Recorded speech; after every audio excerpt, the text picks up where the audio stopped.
Pessoal, tudo bem? A graça e a paz de Deus. Eu sou o pastor Giovanni e eu tenho uma palavra de Deus para o seu coração.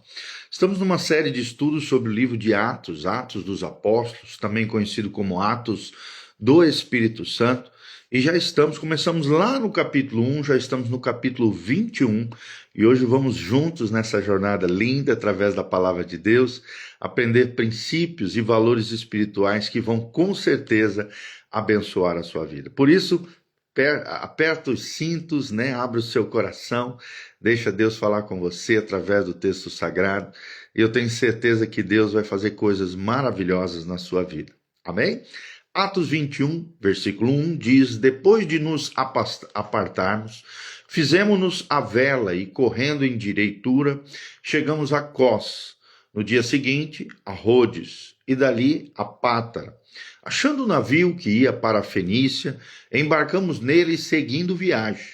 Quando Chipre já estava à vista, deixando-o à esquerda, navegamos para a Síria e chegamos a Tiro, pois o navio devia ser descarregado ali.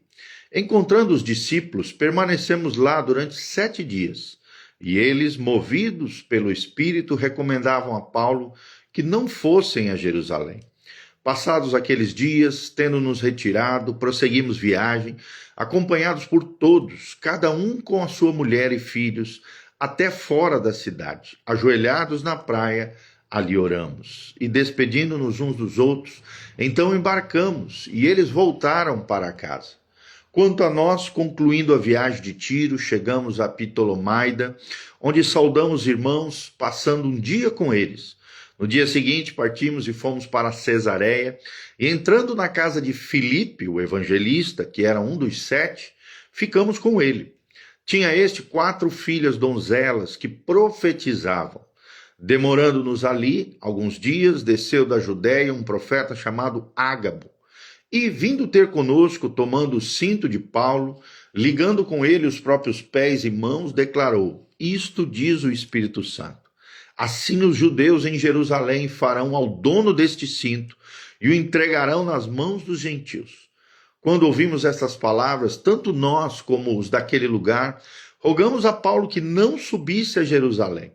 Então ele respondeu: Que fazeis chorando e quebrantando o meu coração? Pois eu estou pronto não só para ser preso, mas até para morrer em Jerusalém pelo nome do Senhor Jesus. Como, porém, não persuadimos, conformados, dissemos: faça-se a vontade do Senhor. Passados daqueles dias, tendo feito os preparativos, subimos para Jerusalém, e alguns dos discípulos também vieram de Cesareia conosco, trazendo consigo Minasson, natural de Chipre, velho discípulo, com quem nos deveríamos hospedar. Tendo nós chegado a Jerusalém, os irmãos nos receberam com alegria. No dia seguinte, Paulo foi conosco em contraste com Tiago, e todos os presbíteros se reuniram. E tendo-o saudado, contou minuciosamente o que Deus fizera entre os gentios por seu ministério. Ouvindo, deram eles glória a Deus e lhe disseram: Bem vês, irmãos, quantas dezenas de milhares há entre os judeus que creram, e todos são zelosos da lei, e foram informados a teu respeito, que ensinas todos os judeus entre os gentios a apostatarem de Moisés, dizendo-lhes que não devem circuncidar os filhos, nem andar segundo os costumes da lei. Que se há de fazer, pois? Certamente saberão da tua chegada. Faze, portanto, o que te vamos dizer. Então, entre nós, 4 homens que voluntariamente aceitaram o voto. Toma-os, purifica-te com eles e faze a despesa necessária para que raspem a cabeça. E saberão todos que não é verdade o que se diz a teu respeito, e que, pelo contrário, andas também tu mesmo guardando a lei. Quanto aos gentios que creram, já lhes transmitimos decisões para que se abstenham das coisas sacrificadas aos ídolos, do sangue, da carne de animais sufocados e das relações sexuais ilícitas. Então Paulo, tomando aqueles homens no dia seguinte, tendo se purificado com eles, entrou no templo, acertando o cumprimento dos dias da purificação, até que se fizesse a oferta em favor de cada um deles. Quando já estavam por findar os 7 dias, os judeus vindos da Ásia, tendo visto Paulo no templo, alvoroçaram todo o povo e o agarraram, gritando: Israelita, socorro! Este é o homem que por toda parte ensina todos a serem contra o povo, contra a lei e contra este lugar. Ainda mais introduziu até gregos no templo e profanou este recinto sagrado. Pois antes tinham visto Trófimo, o Éfeso, em sua companhia na cidade e julgavam que Paulo introduzira no templo. Agitou-se toda a cidade, havendo concorrência do povo, e agarrando a Paulo, arrastaram-no para fora do templo, e imediatamente foram fechadas as portas. Procurando eles matá-lo, chegou ao conhecimento do comandante da força que toda Jerusalém estava amotinada. Então este, levando logo soldados e centuriões, correu para o meio do povo, e ao verem chegar o comandante e os soldados, cessaram de espancar Paulo. Aproximando-se o comandante, apoderou-se de Paulo e ordenou que fosse acorrentado com 2 cadeias, perguntando quem era e o que havia feito. Na multidão, uns gritavam de um modo, outros de outro, não podendo ele, porém, saber a verdade por causa do tumulto. Ordenou que Paulo fosse recolhido à fortaleza. Ao chegar às escadas, foi preciso que os soldados o carregassem, por causa da violência da multidão, pois a massa de povo seguia gritando: mata-o! E quando Paulo ia sendo recolhido à fortaleza, disse ao comandante: é-me permitido dizer-te alguma coisa? Respondeu ele: sabes o grego? Não és tu, porventura, o egípcio, que há tempos sublevou e conduziu ao deserto 4.000 sicários? Respondeu-lhe Paulo: eu sou judeu, natural de Tarso, cidade não insignificante da Cilícia, e rogo-te que me permites falar ao povo. Obtida a permissão, Paulo, em pé na escada, fez com a mão sinal ao povo e fez-se grande silêncio. E ele falou em língua hebraica, dizendo. Atos, capítulo 21, de 1 a 40, são os 40 versículos que nós lemos aqui para vocês. Mas que lições preciosas podemos aprender através do livro de Atos. Atos 21. O tema aqui é fidelidade inabalável em tempos de crise. Fidelidade inabalável em tempos de crise. Será que você é fiel nos tempos de dificuldades, nos tempos de crise? É interessante que vemos aqui o caminho da cruz chama os corajosos. Atos 21, de 1 a 40, né? Aqui em Atos 21 nós vemos o ápice da coragem apostólica, onde Paulo enfrenta seu destino na cidade de Jerusalém, ou Jerusalém. Paulo não foi imprudente, ele foi fiel ao Senhor. Ele sabia que cadeias o aguardavam, mas preferiu a vontade de Deus à própria sentença ou segurança. O capítulo revela 2 coisas principais. Primeiro, a tensão entre direção divina e o sofrimento. De um lado, a direção divina e o sofrimento. Que relação tem as duas? Como é que elas convergem? Como é que o crente lida com a direção divina e com o sofrimento? Segundo lugar, vemos o conflito entre o evangelho e o legalismo religioso, bem presente também nesse capítulo 21 do livro de Atos. Primeiro pontinho que queremos destacar para você, o ensinamento, é a determinação diante dos avisos proféticos. A determinação diante dos avisos proféticos. Vai do versículo 1 ao versículo 14. Vemos advertências aqui repetidas. No versículo 4, de 10 a 11. Em Tiro, pelo Espírito, discípulos recomendavam a Paulo que não fossem a Jerusalém. Em Cesareia, o profeta Ágabo, o profeta Ágabo, prende os pés e as mãos de Paulo com o seu cinto, dizendo: assim prenderão o dono desse cinto em Jerusalém. Então vemos aqui, podemos aprender como lição, que mesmo as advertências não eram proibições, mas uma espécie de preparação, que Deus alertava Paulo sobre o custo, E isso não o desviou do seu chamado, da sua vocação. Deus prepara o crente para as coisas que ainda hão de acontecer. Depois, logo em seguida, vemos no versículo 13 a resposta inabalável, Por que vocês choram, diz Paulo? Estou pronto, não só para ser preso, mas para morrer em Jerusalém, pelo nome do Senhor Jesus. É interessante que Paulo entendeu aqui.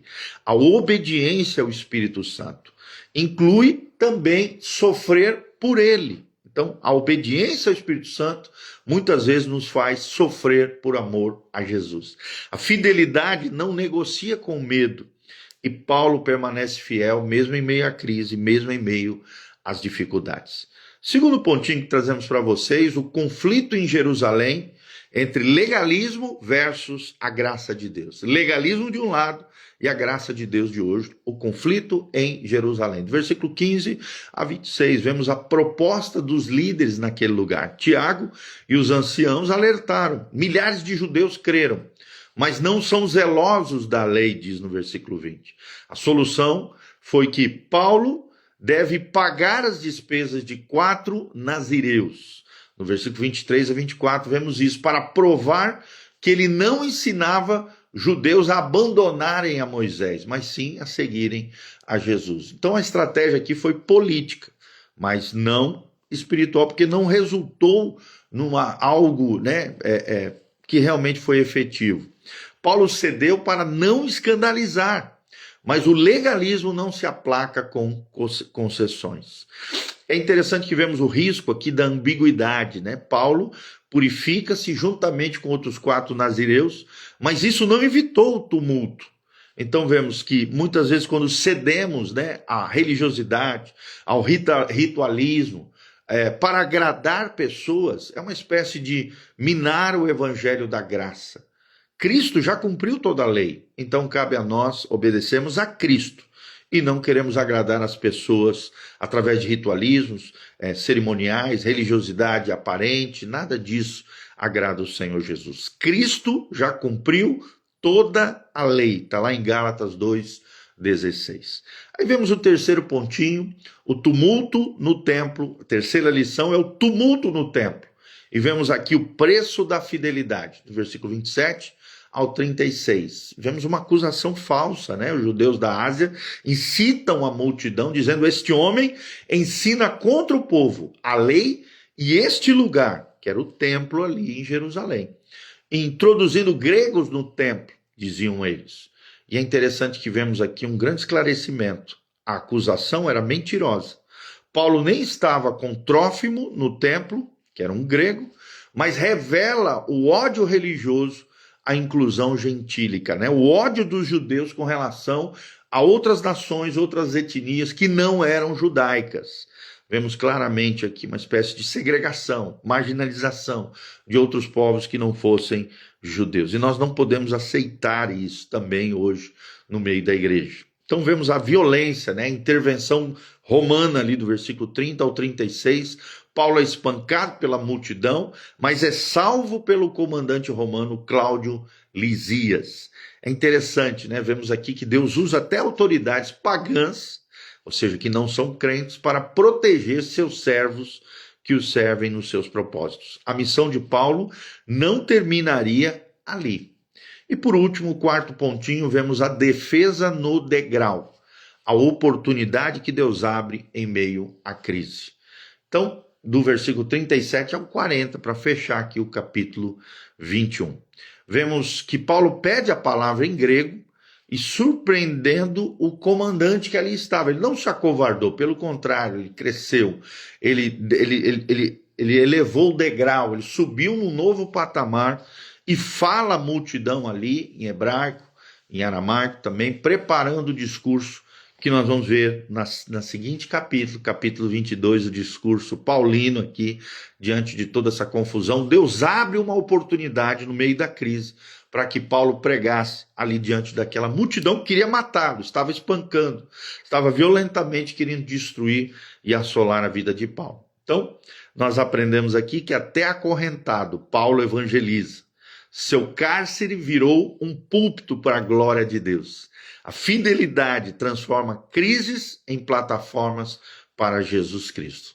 E é o que nós aprendemos aqui, tá bom? Então, concluindo tudo aquilo que nós aprendemos, primeiro só resumidamente, falar quais são os pontinhos que nós mencionamos. Primeiro pontinho, a determinação diante dos avisos proféticos, de 1 a 14. Vimos advertências repetidas e uma resposta inabalável. Segundo pontinho que vimos, fomos o conflito em Jerusalém, o legalismo versus a graça, do versículo 15 ao 26. Vimos a proposta dos líderes, vimos o risco da ambiguidade. São os dois pontinhos que nós vimos aqui dentro dessa segunda ênfase. Terceiro pontinho que vimos foi o tumulto do templo, o preço da fidelidade, do 27 ao 36, versículos 27 ao 36. Vimos uma acusação falsa, a violência e a intervenção romana. E o quarto pontinho que vimos foi a defesa no degrau, a oportunidade que Deus abriu em meio à crise do 37 ao 40. Concluindo tudo, então, quais são as lições para a igreja hoje? Primeiro, querido, a direção do Espírito pode levar ao sofrimento. Sim, mesmo sendo direcionados pelo Espírito Santo, podemos muitas vezes passar por crises, tribulações, dificuldades, luta, sofrimento. Deus não prometeu a ausência de dor, mas sim a sua presença gloriosa em meio à dor. Paulo foi preso, mas Cristo estava com ele nas suas prisões e nos seus grilhões. E a maioria das cartas que nós temos hoje nas nossas mãos, esses textos lindos da palavra de Deus, foram escritos na cárcere, foram escritos em prisão. Então, a direção do Espírito pode levar ao sofrimento, mas mesmo no sofrimento podemos glorificar a Deus com as nossas vidas, se tivermos o coração correto diante do Senhor. Segundo ensinamento, concessões ao legalismo enfraquecem o Evangelho. A segunda grande lição do capítulo 21 de Atos é que concessões ao legalismo enfraquecem o Evangelho. Ou seja, a tentativa de agradar os zelosos da lei falhou, seja com Paulo, com indicação dos apóstolos. O evangelho puro não negocia identidade. E, infelizmente, aprendemos essa lição aqui, mas é uma grande lição para nós. Gálatas 1:10 nos ensina: o evangelho puro não negocia identidade. Terceira lição para a igreja, para os crentes hoje, é a fidelidade e a autopreservação. Paulo preferiu morrer por Cristo, ou seja, fidelidade tem relação, né, com é diferente, na verdade, da autopreservação. Paulo preferiu morrer por Cristo a viver por si mesmo. A sua coragem nos questiona: o que temos sacrificado pelo reino? O que é que temos feito por amor a Jesus? Será que estamos dispostos a dar a nossa vida em prol do evangelho, das vidas, das almas, do propósito, do chamado e da missão de Deus por nós? Paulo preferiu morrer por Cristo a viver por si. Então, fidelidade é uma coisa, autopreservação muitas vezes nos leva à infidelidade. Mas a fidelidade, ela não se importa com a autopreservação. Ela é doação total e restrita, negação de si mesmo, para que o propósito de Deus se realize através de nós. E a quarta e última lição: Deus escreve a sua história nas cadeias humanas. Deus escreve a sua história nas cadeias humanas. As prisões de Paulo geraram a igreja em Éfeso, a igreja em Filipos, a igreja em Colossenses. Ou seja, nenhum sofrimento fiel é em vão. Todo sofrimento em Cristo, com Cristo, no propósito de Cristo, leva a grandes realizações em prol da glória de Deus e dos propósitos divinos. Então, o desafio final para nós aqui em Atos 21. Atos 21 nos interroga no seguinte: será que temos obedecido a Deus, mesmo quando esse caminho nos leva à cruz, a morrermos para nós mesmos? Segunda perguntinha que eu quero que você pense: você tem cedido a pressões religiosas para evitar conflitos, ou tem permanecido firme e fiel àquilo que Deus tem ministrado e ensinado ao seu coração? Terceira perguntinha: será que você enxerga oportunidades para testemunhar de Cristo, mesmo em meio a dores, sofrimento, tribulações ou crises? Então, resumindo tudo que aprendemos, que sejamos inabaláveis como Paulo, que nem a ameaça da morte silencia a nossa voz, pois como ele, nós diremos: não me importo, nem considero a minha vida, para que eu complete a carreira que me foi proposta pelo Senhor. Amém? Então, todo esse capítulo se resume de 1 a 14, um chamado versus as advertências. E a grande ênfase aqui é a obediência ao Espírito, mesmo incluindo sofrer por amor a Jesus. Do 15 ao 26, vemos uma concessão perigosa. Um ritualismo não aplaca o legalismo, enfraquece a graça de Deus. Do 27 ao 36, vemos uma fúria religiosa. O ódio aos gentios revela corações não transformados. Do 37 ao 40, vemos evangelismo nas correntes. crises são divinas oportunidades para a glória de Deus. E no final vemos e aprendemos que a fidelidade é inegociável e precisamos ter discernimento celestial para cumprirmos a palavra de Deus. Que a nossa vida ecoe o lema de Paulo: para mim o viver é Cristo e o morrer é lucro. Filipenses 1:21.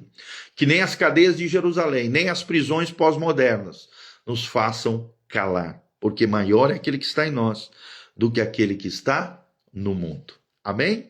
Que Deus abençoe você, tua casa, tua família, que a graça e a paz de Jesus esteja sobre todos nós. Não esqueça de dar um joinha, apertar no sininho, deixar seus comentários. Se você assistiu todo o nosso vídeo, a leitura da palavra, a explicação da palavra, a aplicação da palavra, coloque aqui embaixo nos comentários, hashtag eu assisti o devocional. Eu assisti o devocional. Nos ajude a chegar mais longe, nos ajude a compartilharmos essa palavra de forma mais eficaz.